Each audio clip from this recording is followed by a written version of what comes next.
Today I'm driving the most pleasant electric car that I think I've ever been aboard of. And it's not even a car. It is an electric reinterpretation of the BMW Isetta that got the Germans driving after World War II. And it also became a cult icon, mainly because of its bubbly design.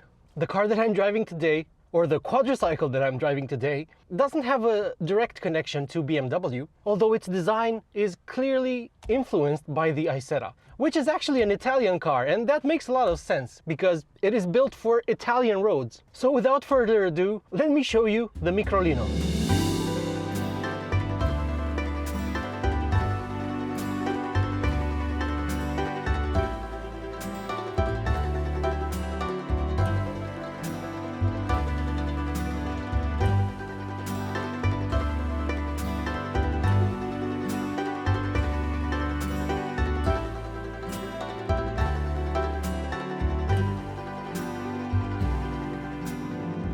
Door through which you can access the cabin is in the front, just like in the original Isetta. Behind this grab handle that also doubles as a holder for the touchscreen, there's a button which you press and the door will open on its own. And to close it again, you just pull on this strap and then you bring it close enough so that it latches and then has a soft close feature. Let me just get some air, put the car in drive, and off we go. The Microlino isn't even a car, it's an L7A quadricycle, which means it has to weigh under 500 kilograms unladen. It's about 2.5 meters long and about 1.5 meters tall and wide. So it's got pretty unusual proportions, which owe everything to the original Isetta. Its closest current rival is the Citroën Ami, or the Opel Rocks. However, those are L6A microcars. So they are slower and less powerful and also lighter than this. But none of that really matters because the Microlino turns heads like nothing else I've ever driven. Whenever you're stopped at a stoplight, people stare, some people take photos, some people even take video and they just follow you with their phone as you drive away. And some give you the thumbs up. Many people just want to talk to you about it. One person stopped me the other night and asked me what it's like to be in the year 2100, which I found quite amusing because this is supposed to be a retro car. I mean, with retro-inspired design, and yet people perceive it as futuristic. But even though it looks like a modern-day Isetta, maybe something that BMW itself would build, if it ever wanted to enter the microcar market, it has no official connection to BMW. It's the brainchild of a Swiss businessman who wants to inject fun into urban transport. And it's really good. You can tell that it was made by a company with no automotive experience, but at the same time you can also observe many details that make you think this is a fairly premium product, which it should be because it's quite expensive, but we'll get to that. So let me tell you a bit about its specs. The Microlino is built around an automotive grade space frame. So it has, I'm not sure I would call it a crash structure, but it's certainly safer than many other quadricycles or microcars. And kids laugh as you drive by. That's priceless. The body is aluminum, which makes it different to most vehicles in this category, like the Citroën Ami that I mentioned earlier, since that is, well, it's a plastic thing on top of an electrified skateboard. And this is supposed to be more car-like in its construction and also in the safety that it provides its occupants. There are no airbags or no crumple zones anyway, but maybe you're not going to be crushed quite in the same way as you would in a cheaper plastic microcar. You should constantly remind yourself that where your feet are is the end of the vehicle. So if you crash into something and there is deformation, let's say, your feet might suffer a little bit. In order to fit into the L7A microcar category here in Europe, the vehicle has to weigh under 500 kilograms unladen. So this is a bit heavier than the constraints of the category would lead you to believe, but I have a hunch that they weigh it without the battery pack. And speaking of battery packs, there are 3 available for this vehicle. The smallest pack has a capacity of just 6 kilowatt hours. The medium pack has a capacity of 10.5 kilowatt hours. That's what's in the car that I'm driving today. And the biggest one is just over 14 kilowatt hours. Their respective ranges are, I think, over 90 kilometers for the smallest battery pack, 93 I think it is, 177 kilometers for the medium pack in the car that I'm driving today, and 228 kilometers in the biggest pack.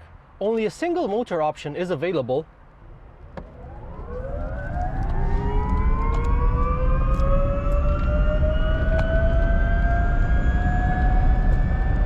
And it's a 12.5 kilowatt motor with 89 Newton meters of torque. So that's just under 17 horsepower and just under 90 Newton meters of torque. And if you're wondering what its 0 to 100 kilometers per hour time is, well, it doesn't have one because it's limited to 90 kilometers per hour. Although its manufacturer does note that it can reach 50 kilometers per hour from a standstill in 5 seconds. And that's with sport mode enabled, and yes, it has a sport mode. This doesn't have any kind of fast charging with its tiny battery packs. And it doesn't need it because it is designed to be a vehicle that you charge from a household socket overnight in your garage or close to your home somewhere. So the peak charging rate is around 3 kilowatts. I've seen different numbers supplied by different sources, although the official site says 2.6 kilowatts. But for the smallest battery pack, it's 1.3 kilowatts. So the 6 kilowatt hour pack will take around 4 hours to charge. This mid-range pack with its increased capacity but also increased charging speed will take around 3 hours to charge officially. And the larger pack, the 14.5 kilowatt hour pack, which still charges at the same rate as this mid-range pack, that'll take 4 hours to 100%. The motor is located in the rear of the vehicle and it has no soundproofing whatsoever. It sounds a bit like the gear whine in a rally car. It's pretty fun. It might get tiring if you drive this car for too long, but given its limited range and exclusively urban application, I don't think you're going to be driving it for that long. But you might think that being a fairly tall and bubbly looking thing, that it would be unstable, and that you might be scared of toppling over in a corner taken too vigorously. But let me tell you, that's really not the case. This is a fun little vehicle. With its tiny 13-inch wheels, with factory Continental tires, independent suspension, it's actually a bit of a hoot to drive.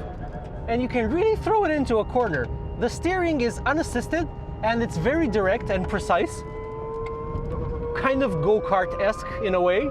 Or not in a way, it is definitely go-kart-esque. The brakes are also unassisted. So we're doing 50 kilometers per hour. I'm going to stomp on the brakes to do an emergency stop. That's pretty good. The vehicle is a strict two-seater with a bench seat in the front, a bench seat that pushes you and your chosen passenger really close together.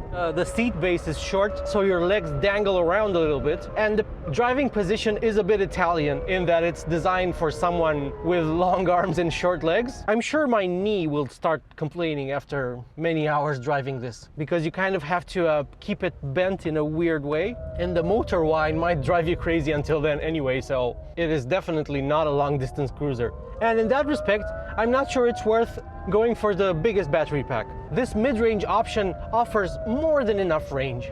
So even though it has an advertised 177 kilometer range, I'm not sure on what test cycle that's calculated on, but it's a bit optimistic.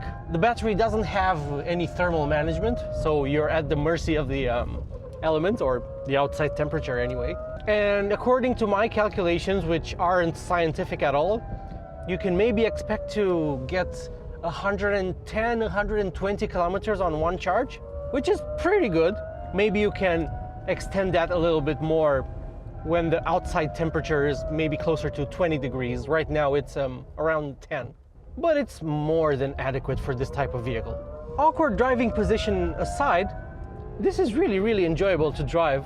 And it makes you and everybody who sees it happy. With its really short wheelbase, it's not the most comfortable thing over bumps because, as you know, the longer a vehicle's wheelbase is, the more comfy it is, regardless of how stiff its suspension setup is. And this one is pretty stiff. But there's hardly any body roll that I can observe through the corners. And even though this doesn't have ABS, traction control, or ESP, it really gives you confidence to push it into corners in a way that I wasn't expecting it to. I'm going to do a launch now, but it's not going to be to its top speed because it takes a while to get there. So I've put it in sport mode. 20, 30, 40, 50, 60, 70. I think it's a bit quicker if you have a bit more charge in the battery. Right now I have 46% left.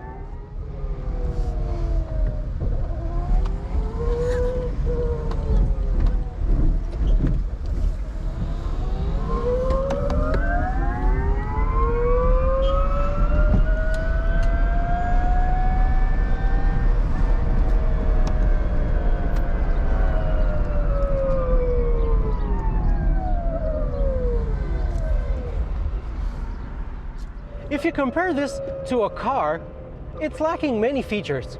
For instance, you can't really take its ventilation and heating system seriously because it sounds like a hairdryer. I mean, this is its lowest setting and it sounds like a high setting, but it can get even louder. This is level 2 and level 3. The flow of air is sufficient at level 3, and you can even enable heating, which I tried last night because it got a little chilly on my night drive in this little thing. And it works well. I didn't feel the need to keep it on all the time, so I turned it on, turned it off, so as not to drain the battery, because when you turn it on, heating plus ventilation, the power charge meter thing here in the display, it never goes fully down, so a little bit of the bar is always full, meaning that you're using a bit of electricity, which will affect the range, obviously. The screen in front of the driver is pretty good, although it's an LCD, an older style LCD screen, because if you push on it, you leave little fingerprints. There's a much smaller display here on this grab handle, where you can access all of the car's functions, and this touchscreen works about as well as any smartphone, and it's a nice and responsive capacitive screen, although the software isn't anything to write home about.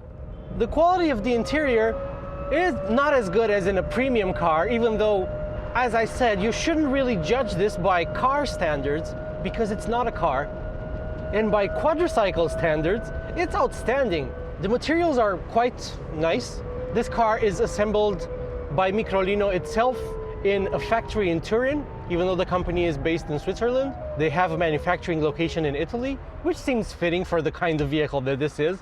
And it's not just built for showing off. So aside from having a really roomy cabin that I'm hugely impressed by, it also has a really big trunk, which can accommodate 230 liters worth of stuff. Or, as the manufacturer puts it, 3 crates of beer. This is about as practical as any city car. The sound system is a Bluetooth speaker, which I'm pretty sure is a Sony speaker. They don't say Sony on it, or it might be a Sony knockoff, but it has the Micro logo on it. And it didn't have any charge when I got the vehicle, so I brought my own Better Bose sound system, which you can easily put in this pocket on the passenger side.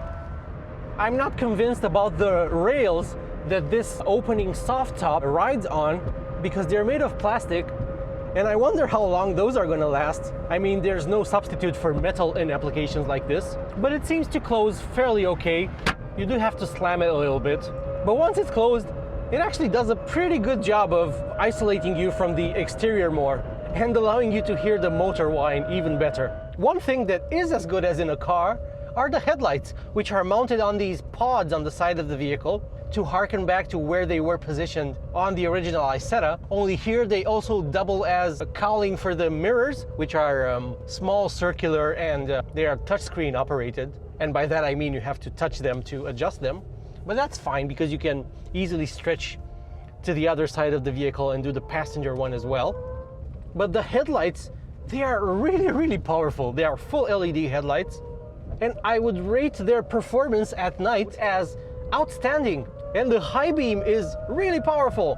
They sourced some really high quality headlights for this. Since Micro is not a car manufacturer, they don't have their own switchgear and other bits that established automakers make themselves. So for instance, the stalks, they feel, well, a bit cheap and flimsy, to be honest. The button for the hazards is, it looks like it's from AliExpress.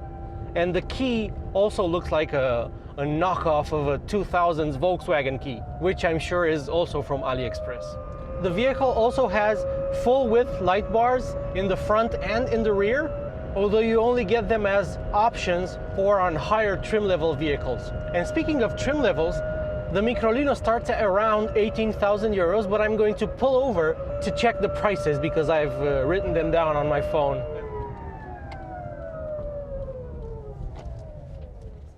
Micro says that 80% of this vehicle's components are sourced from Europe, which is remarkable in this day and age when so much cheap stuff is coming in from China. And they also note that it uses 50% fewer parts than a conventional car. So the base model starts at 18,500 euros. The Dolce, which is what I'm driving today, costs from 21,000 euros, and the range-topping Competizione model costs from just over 22,000 euros. And yes, that's certainly expensive. I mean, you can get a Dacia Spring for that kind of money. And what you're paying for with this vehicle is the exterior design, I think, and the fact that it's electric and it should allow you to park for free in many city centers. And the fact that it's so narrow and short allows you to park it nose first to the curb. And this is where the front-facing door comes in, because just like in the original Isetta, this allows you to step right onto the sidewalk. It of course is also a measure of cost cutting, since you have fewer doors to put on the vehicle, which is apparently expensive. I mean, if you look at the Citroën Ami, its doors are identical on one side and the other, and on one side they are hinged a certain way, and on the other side they are hinged the other way, so it has one suicide door. I really like the Microlino. I think it's a fantastic and quirky little car that will put a smile on your face, and it will make everybody that sees it happy. I mean, you cannot look at this vehicle with a frown. It will turn your frown upside down. Thank you for watching.